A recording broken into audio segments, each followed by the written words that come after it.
Hello बच्चों, class 10 ध्यान देना। इसमें क्वेश्चन है, in the circuit below figure A, यानी फिगर ए है, calculate the equivalent resistance between the point A and B. बहुत ही इंपॉर्टेंट क्वेश्चन है, इसलिए मैंने अभी जस्ट बताने की कोशिश की आप लोगों को। ये आपको एग्जामिनेशन में दिया जाएगा, सर्किट बनाया हुआ रहेगा और आपको इक्विवेलेंट रेजिस्टेंस निकालना है। 3 जो है आपको पैरेलल में है, जिसको हम लोगों ने ए टू बी कनेक्ट कर दिया है 2 को। लेकिन इसमें क्या कहता है, in the circuit 3 there are 3 part, 1 part, second part, third part.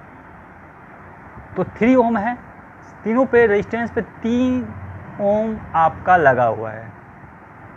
उसका आर कनेक्ट इन पैरेलल। तो किस में कनेक्ट है बच्चों? ये पैरेलल में 3 ओम 3 ओम 3 ओम, ये पैरेलल में कनेक्ट है। आप ये देखेंगे इसमें इक्विवेलेंट रेजिस्टेंस क्या निकलता है। तो बच्चों आप लोग को पता है कि इक्विवेलेंट रेजिस्टेंस हम लोग बोलते हैं आर डैश पी लगा देते हैं, तो ये इक्विवेलेंट रेजिस्टेंस कहलाता है।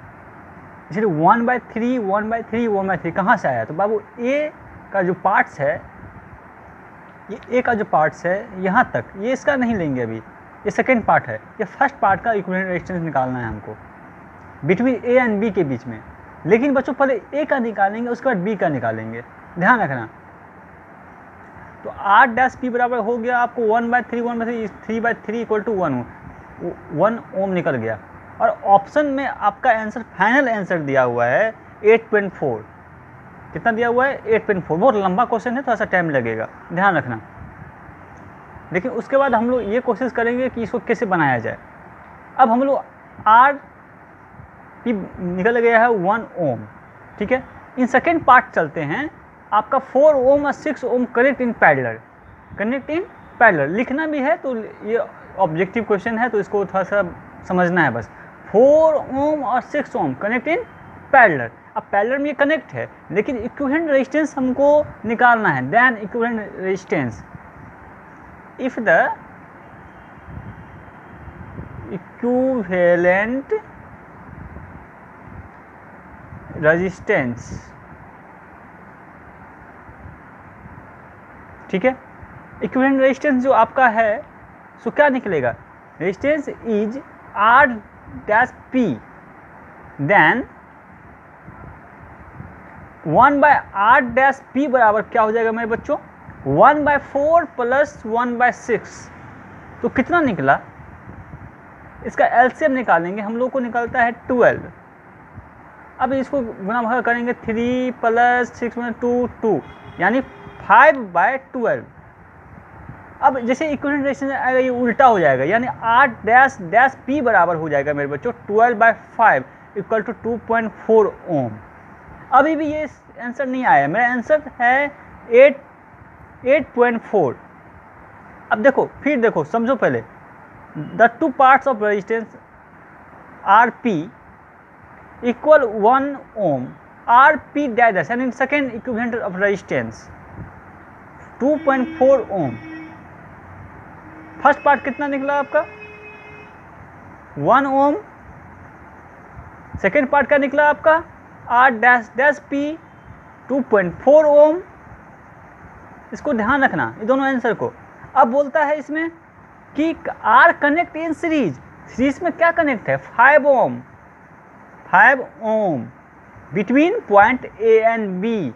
किसके पॉइंट के बीच में बच्चों? ए पॉइंट्स और बी पॉइंट के बीच में। तो बच्चों ध्यान रखना, रेजिस्टेंस को कनेक्ट करेंगे हम लोग। कितना रेजिस्टेंस? ए एंड बी के बीच में कितना रेजिस्टेंस है बच्चा? तो एक रेजिस्टेंस, 2 रेजिस्टेंस, हम लोग को एक निकल गया, सेकेंड भी निकल गया, थर्ड आपका यहाँ पे है। तो बच्चों फर्स्ट रेजिस्टेंस निकाले, सेकेंड रेजिस्टेंस नहीं निकाले हैं। सेकेंड आपका 2.4 निकला है, थर्ड निकालना है 5 ओम। तो बच्चा एक बार सीरीज में कर लो इसको ऐसे।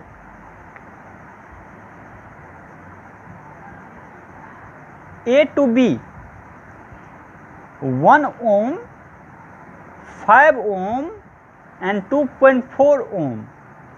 समझ गए? क्योंकि बीच में है तो इसको बीच में डालें हम लोग, क्योंकि ये न पैरेलल है न ये आपको रेजिस्टेंस में है। अब ये सीरीज में है, तो इसलिए सीरीज में जा रहा है, ये सीरीज में।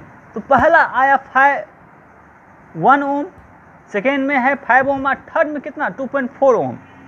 जब हम लोग को आप लिखेंगे बच्चों the equivalent resistance between the point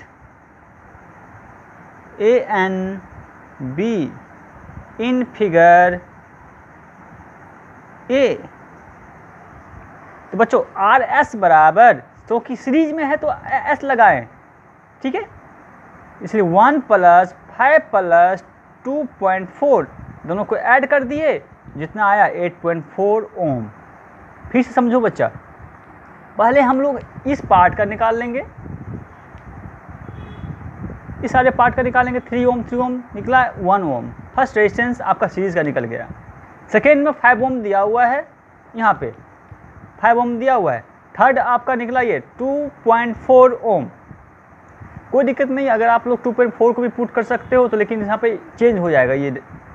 अब ये बता रहा है कि आपका 2.4 कहाँ से आया। तो बच्चा जी हम लोग जानते हैं कि ये भी एक तरह का किसमें है, ये एक तरह का पैरेलल में है। तो सीरीज में हम लोग कनेक्ट करेंगे तो ये 2 रेजिस्टेंस पैरेलल में है, यहाँ पर 3 रेजिस्टेंस पैरेलल में है। तो पहले इसका सेकेंड पार्ट का निकालेंगे। यहाँ पे R-P बराबर 1/4 + 1/6 = 5/12।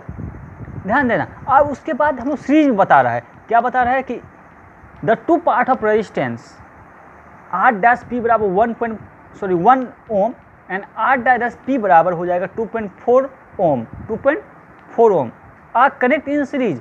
आप कनेक्ट इन सीरीज में करना है, इसको कनेक्ट कर दिए एक सीरीज में, यानी लंबा लंबी।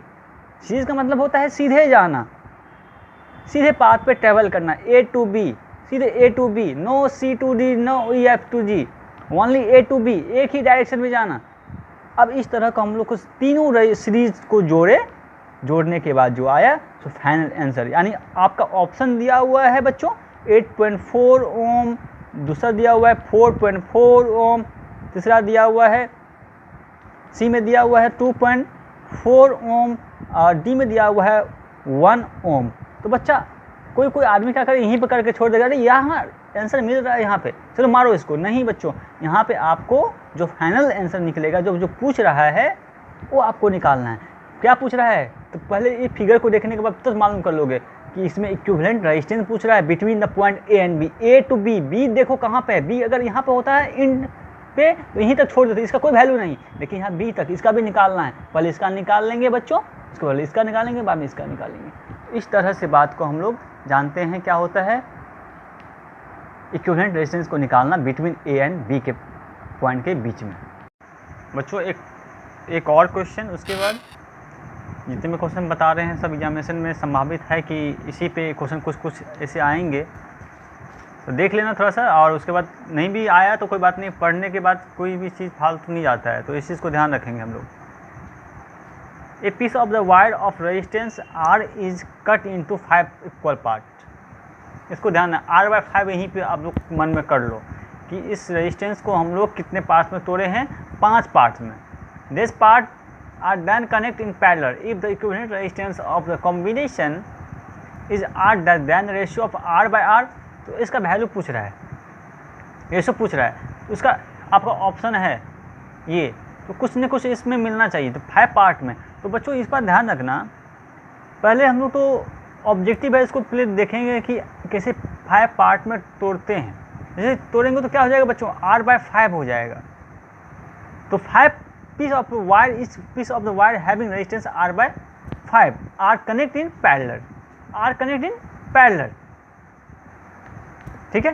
तो 1/R' बराबर हो जाएगा मेरे बच्चों, क्या हो जाएगा 1/R1, 1/R2, 1/R3, 1/R4 और 1/R5। तो 1/R' बराबर मेरे बच्चा हो जाएगा यहाँ पे 5/R plus 5/R plus 5/R, यानी 5/R और प्लस 5/R। अब उसके बाद हम लोग क्या करेंगे कि इसको देखेंगे कि ये कैसे जाएगा। कि आप बताइए 1/R का वैल्यू क्या निकालेंगे, ये पलट जाएगा, रेसिप्रोकल होता है। तो R नीचे में है, इसको कुछ नहीं करना, रेसिप्रोकल नहीं करना बच्चों। तो 1/r बराबर हो जाएगा, सारे को हम लोग जोड़ देंगे। आपको 25 लाना है, तो 25/r आया, तो क्या करोगे, to obtain ratio r/r multiply both side the above equation by r। तो r/r को हम लोग मल्टीप्लाई किए both side above the equation r से, तो r/r डैश बराबर क्या हो जाएगा, 25 इंटू r/r। तो बच्चों क्या होना चाहिए यहाँ पे, इसलिए r काट भी देते तो 25 निकलता है, लेकिन हम लोग यहाँ पे नहीं ख़त्म करेंगे, r/r डैश बराबर हो जाएगा 25।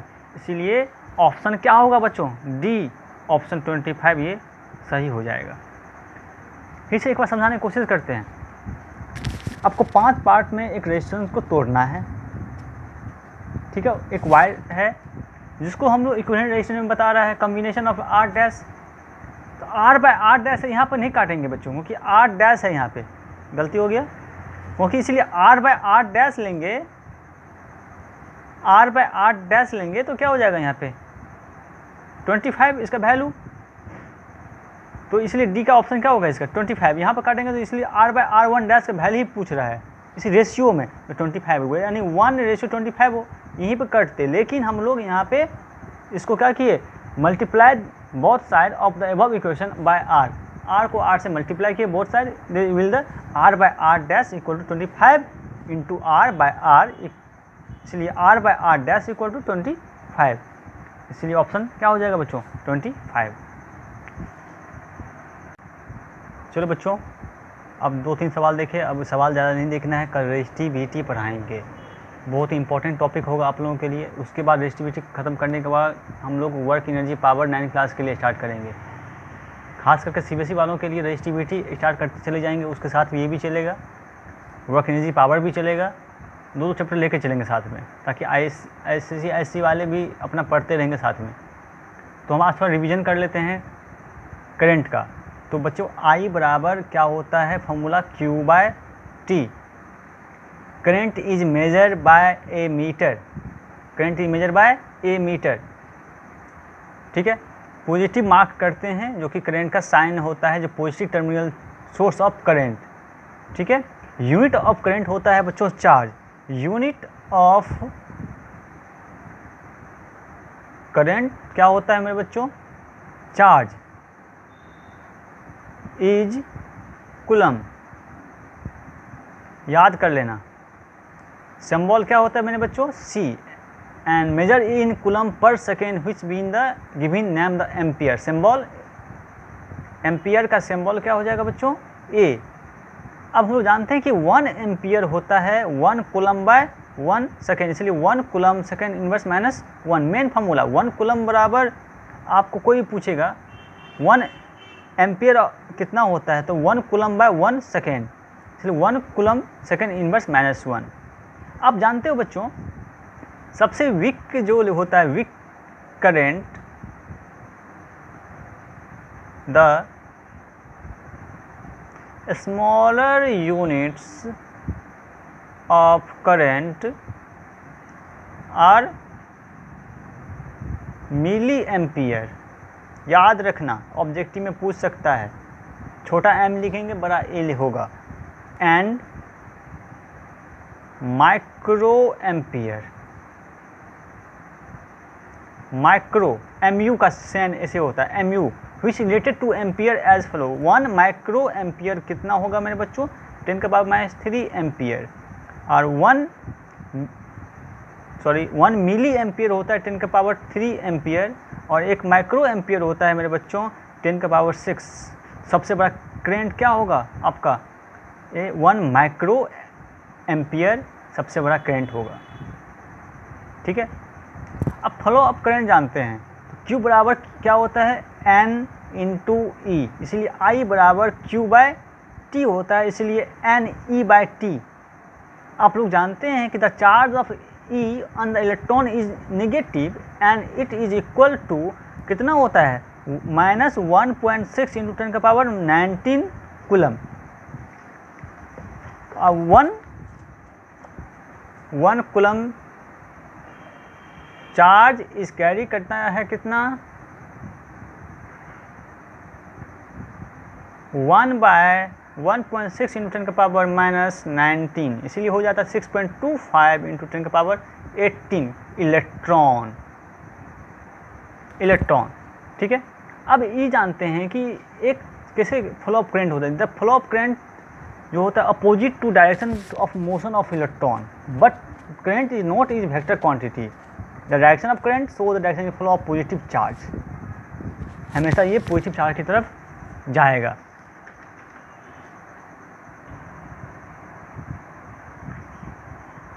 देखो यहाँ पे चार्ज ऑफ कई हो गया। यहाँ पे देखो क्या बता रहा है बच्चों, इस बात को ध्यान रखना। 1 माइक्रो एम्पियर 10 की पावर 3 एम्पियर होता है, और 1 माइक्रो एम्पियर 1 मिली एम्पियर 10 की पावर 3 एम्पियर, और 1 माइक्रो एम्पियर होता है 10 की पावर 6 एम्पियर। तो एक चीज़ स्टार मार्क यहाँ पर लिख लेना कि 1 मिली जो होता है एम्पियर इज 1000 टाइम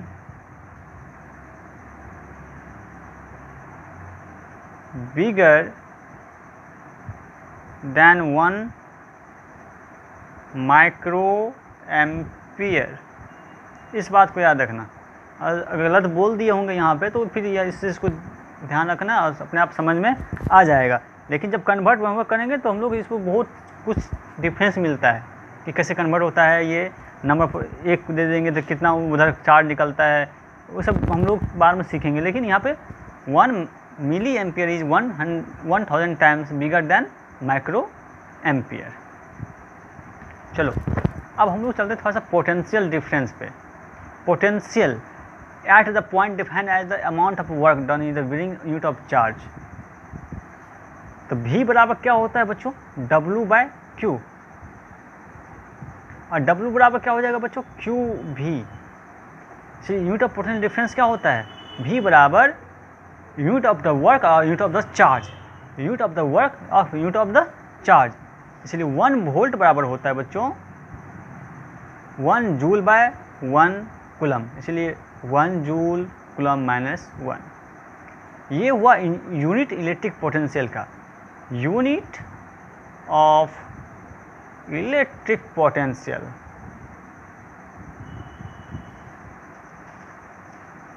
अब देखो द पोटेंशियल डिफरेंस में क्या होता है, PD बोलते हैं पोटेंशियल डिफरेंस। इसमें क्या होता है, VA माइनस VB बराबर W/Q। क्यों होता है, क्योंकि हम लोग जानते हैं ये पोटेंशियल डिफरेंस स्केलर क्वांटिटी। कौन सा क्वांटिटी बच्चों, scalar quantity. Joule of work is done in the moving test charge Q, coulomb from a point A to the point B। अब कोई पॉइंट मानेंगे, इसलिए VA minus VB equal to W/Q होता है। यूनिट ऑफ पोटेंशियल डिफरेंस मान गए बच्चों, क्या होता है 1 जूल कूलम -1। ठीक है, आप लोग को ओम्स लॉ पता है, उसके बाद ओम्स लॉ की बात करते हैं हम लोग। देखिए ओम्स लॉ में जानते हैं कि जब करंट फ्लो करता है कंडक्टर में, तो when the potential difference across the end is V then according to Ohm's law, तो इसलिए I प्रोपोर्शनल क्या होता है, V। इसलिए V/I बराबर क्या हो जाएगा बच्चों, कांस्टेंट।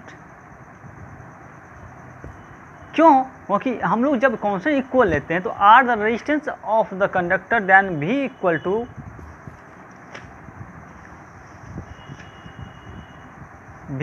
टू एक मिनट, V इक्वल टू क्या निकल जाता है बच्चों, V equal to IR main formula होता है।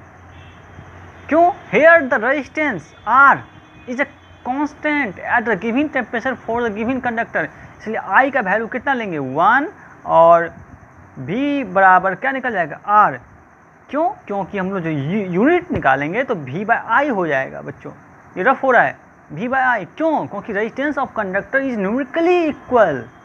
ये रेजिस्टेंस ऑफ कंडक्टर क्या हो जाएगा, न्यूमेरिकली इक्वल हो जाएगा किसके बराबर, to the potential difference across its ends when unit of current flow through it. क्योंकि इसलिए यूनिट जब निकलेगा तो V/I। तो SI unit of potential difference is volt. तो बच्चों SI यूनिट क्या हो जाएगा पोटेंशियल डिफरेंस का, PD का, बोलो volt. That current is ampere. ठीक है, तो इसी तरह से हम लोग 1 ओम हम लोग को 1 ओम बराबर मानते हैं बच्चों,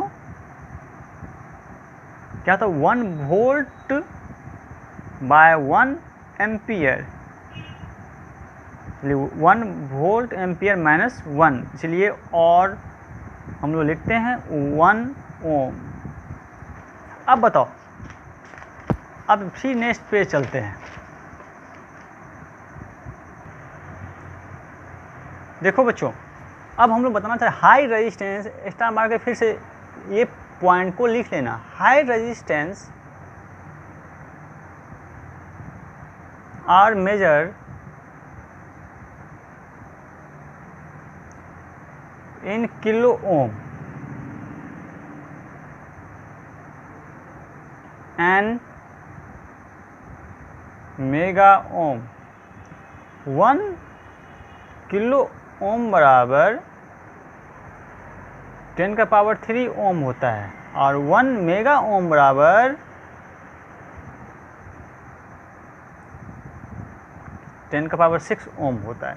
high resistance are measure kilo ohm and mega ohm. High resistance measure करता है क्या, तो किलो ओम और मेगा ओम एक साथ ऑप्शन में रह सकता है। बताओ कंडक्टेंस के बारे में क्या जानते हो? द रेसिप्रोकल हो जाता है बच्चों of resistance is called the conductance. The reciprocal of resistance is called the conductance. तो द कंडक्टेंस क्या हो जाएगा बच्चों? 1 by resistance, its unit is 1 ohm metre. Its, इसको लिख लेना, यूनिट ऑफ ओहम या ओम मीटर और साइमिन of symbol Om minus 1।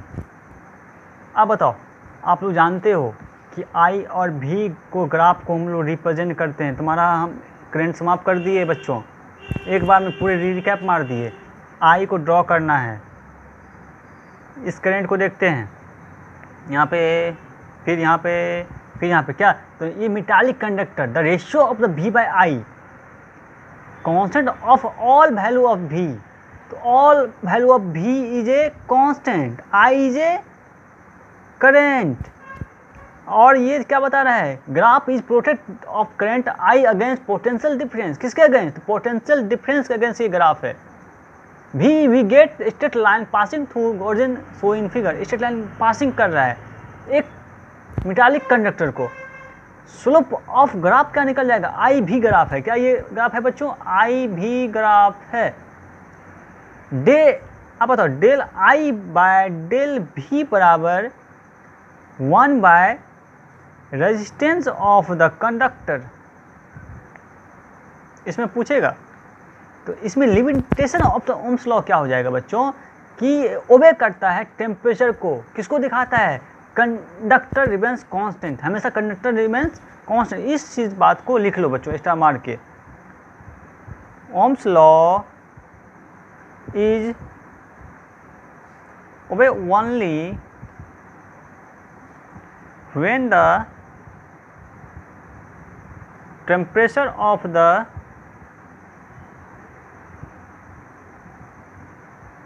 conductor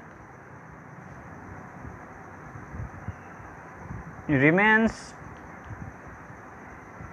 constant। आज के लिए बच्चों बस इतना ही है। कल हम लोग रेजिस्टिविटी को लेके चलेंगे आगे। रेजिस्टिविटी का सवाल सब बनाएंगे। तो रेजिस्टिविटी का देखेंगे कि जब जो जितना मोटा वायर होगा और पतला वायर होगा तो क्या होगा। सोचना घर पे, अगर इस बात को सोचना कि जितना मोटा वायर होता है तो क्या होता है, कि धारा जो इलेक्ट्रिक ज़्यादा पास करता है या नहीं पास करता है। इस चीज़ को बात को ध्यान में रखेंगे हम लोग। ठीक है, तो आज के लिए बस बच्चों इतना ही।